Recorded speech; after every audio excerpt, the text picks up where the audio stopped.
Hi, I'm BBM, and this is Chapter 6 of my Tearing Saga 0% Growth playthrough. So firstly, in the item preparations, I'm just switching around a bunch of items. So Neron has really high strength. He doesn't really need strong weapons, so I pretty much just give him a bunch of slim weapons.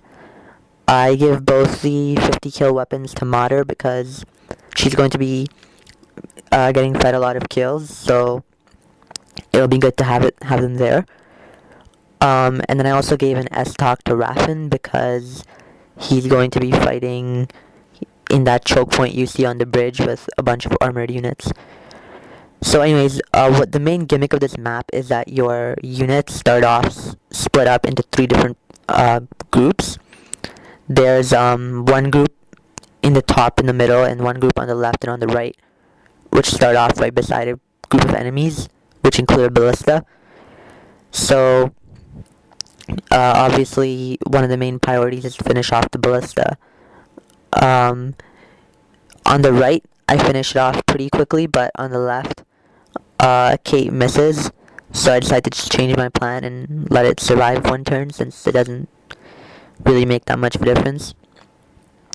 I also might have been a bit harsh on Maruju in the last chapter.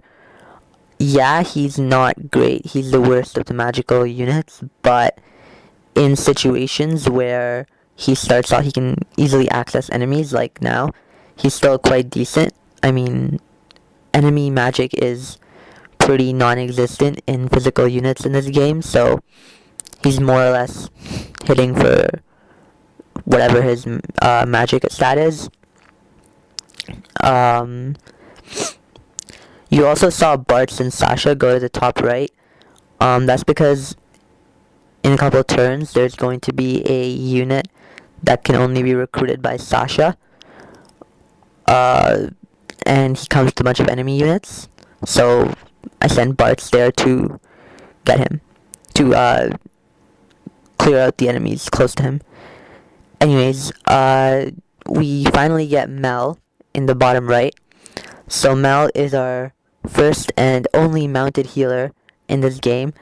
I made a small mistake in chapter 4 when I said that that troubadours can't fight. They can use swords, but enemy troubadours, including Mel in chapter 4, rarely, if ever, come with swords. So almost all the time, they actually can't fight. In fact, most enemies which can heal will prioritize healing and will, even if they can use weapons, often don't come with them. Such as the enemy bishop that's in this map. Anyway, so we saw Anti-Physic Vega. So here this is something that's pretty interesting. The enemy AI prioritizes moving the archers over any of the other units, so they attack Zeke at 2 range and all die on enemy phase. So it speeds up that choke point considerably. And yeah, that's just a taste of how ridiculous Zeke's combat stats are. He's pretty great. Anyway, so there we see Norton and his cronies show up. I kind of underestimated how many enemies Norton comes with.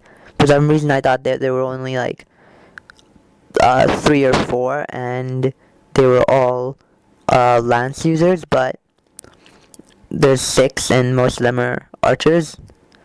So I kind of decided that it might be necessary for Runen to go back up north and help Bartz out a little. Yeah, and then I was trying to feed that armor knight kill, armor knight kill to Mater, but they just have too much defense. And yeah, you are not looking at it wrong. That is a actual tank in this game. I'm not entirely sure how technology in Tearing Saga works because they have tanks, but then they're also using swords.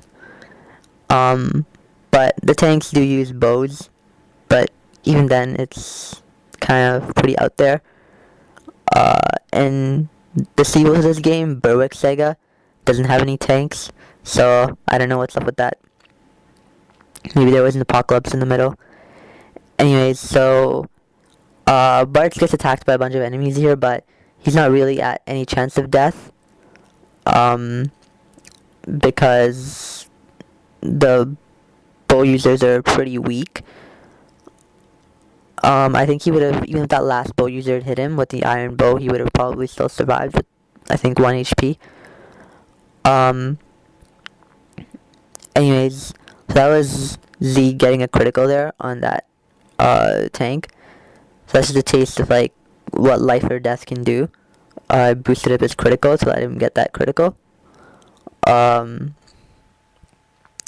and the rest of this map now on the south side is pretty easy after you break through that choke point on the bridge. It's mostly the top now where it gets difficult, so I probably should have had Bart's go south and had Raffin take the north instead with like a hand spear or something for the archers. And yeah, then Bart misses the archer, which doesn't help. So I gotta heal him with physic. Unfortunately, I blow through a lot of uses of the physic staff in this chapter. I wish I could have. If I were to do this chapter again, I probably would have switched Raffin and Bart's around. But whatever, it all worked out, and physic staves are viable, so it's not a huge deal. Anyways, I don't really know what's up with Norton's AI, like why he's not following the rest of his gang to attack Bart's, and why he's going south instead. But it helps me because I don't have to fight him that way, or rather, I don't have to expose Sasha to the rest of his enemies. Anyways, I get an iron bow there. Not really sure how helpful that's going to be because Raquel's stats are so good that she doesn't really need better bows. And besides, she can't kill anything anyways. Humans anyways. I send Raffin up because I start getting worried about Runin and Bart's.